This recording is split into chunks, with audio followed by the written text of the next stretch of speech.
Buwis buhay nga yung ginawa ko dito sa rock climbing namin. At kahit yung guardian angel ko, mapapasuko talaga sa akin. Hindi ko rin alam sa sarili ko, ba't ganito yung mga trip ko sa buhay. Pakiramdam ko kasi kapag nagagawa ko to, achievement sa akin. Kaya naman, from D to D. One, go! At eto nga, magra-rock climbing kami ngayon. Sa lahat ng aakyat, ako lang yung puro ganda lang ang amba. Kaso naalala ko, feeling maganda lang pala ako, no? Aray ko! In fairness sa mga kasama ko, para rin sila magta-travel sa sobrang daming gamit. Kaya nagpaalam na ako sa nanay ko na may pupuntahan lang kami saglit. Hindi ko na sinabi kung saan, baka hindi niya pa ako payagan, no?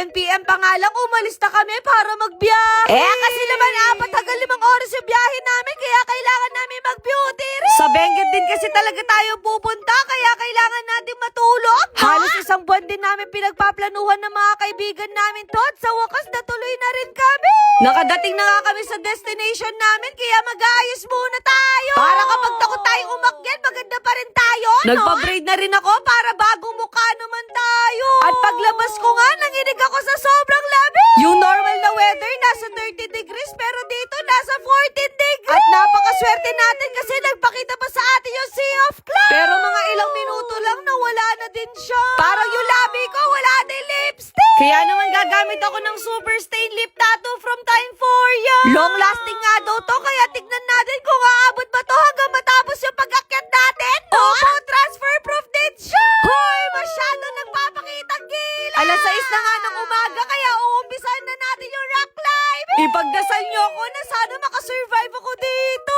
Pero pakiramdam ko, sa lamig ako hindi makakasurvive. Sakto, meron silang tindahan dito, kaya naghanap ako ng something na mainit. At sakto, meron silang palibreng kape dito. Hindi na nga ako nahiya kasi nag-request na rin ako ng gatas at sugar. Kasi hindi talaga ako nagba-black coffee. At least medyo nawala yung panginginig ko, no? Bago nga kami aakyat, meron din silang pinapirma na waiver. Sigurado ako kapag nakita ng nanay ko to, pagagalitan na naman ako. Pasensya ka naman, matigas yung ulo ng anak mo, no?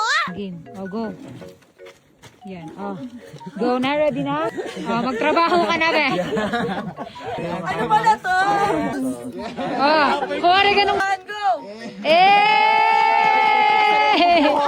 Di ba napagtripan na naman si From This to This? Sabi ko sa kanila, hindi ko na talaga kinakaya yung labi. At buti na ito na-rescue yung mga kaibigan ko. Binrief nga din pala kami dito bago kami umakyat. Alas 7 na nga ng umaga, nandiyan pa rin yung lip tattoo ko. Sa mga hindi nakakaalam, sobrang hilig ko talaga sa high. Minsan natatakot din ako, pero gusto ko talagang masubok. Kaya kapag ganito na yung ginagawa ko, kinakabahan na yung guardian angel ko, no? Pero sabi ko sa kanya, chill lang siya kasi hindi naman nila ako pababayaan. Yung mga nakatira pala dito, sila din yung gumawa nito. Mahilig nga daw sila mag-rock climbing at napagtripan nila to at hindi nila in-expect na maraming pupuntang turista. Opo, isa na ako doon, no? Nung una nga, grabe yung pakikinig ng pako sa sobrang kaba. Pero nung tumagal, mas lalo ako kinabahan. Kasi kung kanina meron pa kami tinatapakan, ngayon rock na talaga. Kung wala lang talagang video, kanina pa ako umiyak. Pero sabi ko sa sarili ko, yakang-yaka ko to.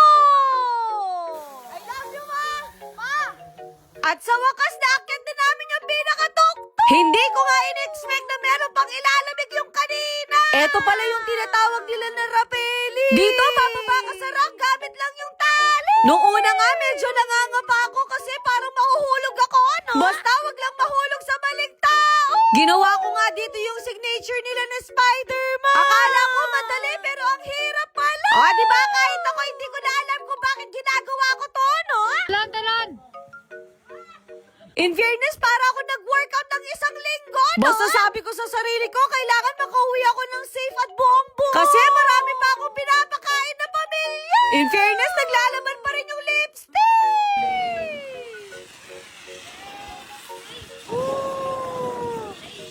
Diba? Tumama ba ako doon? Hindi pa nga ako nakontento. Ginawa ko pa dito yung Spider-Man. Kaya kung hindi nyo pa napapanood yung movie, eto na muna. Para din pala tong zipline, pero ikaw yung magkocontrol. Kaya kung natakot ka, kailangan mo pa rin bumalik. Sakong natapos yung activity namin, doon umulan. Hindi na nga kinain ng katakawan ko, kaya kumain na ako. Grabe, ang sarap pala netong matcha croissant. Hindi ko na nga namalayan, 11 a.m. na pala. Nasa Benguet na rin kami, kaya nag-side trip na kami dito sa Baguio. Sa mga nagtatanong, sa Lakbay may gabay adventure pala kami nagpa-arrange ng tour. At bago nga ako kumain, naisipan ko na rin maghilamo. At naloka ako, water resistant din pala to. Naniniwala na ako na long lasting talaga siya. Sobrang dami nga ng in-order namin kasi napagod kami kakabaligtad, no? Pero masasabi kong isa to sa mga pinaka-best adventure na napuntahan ko.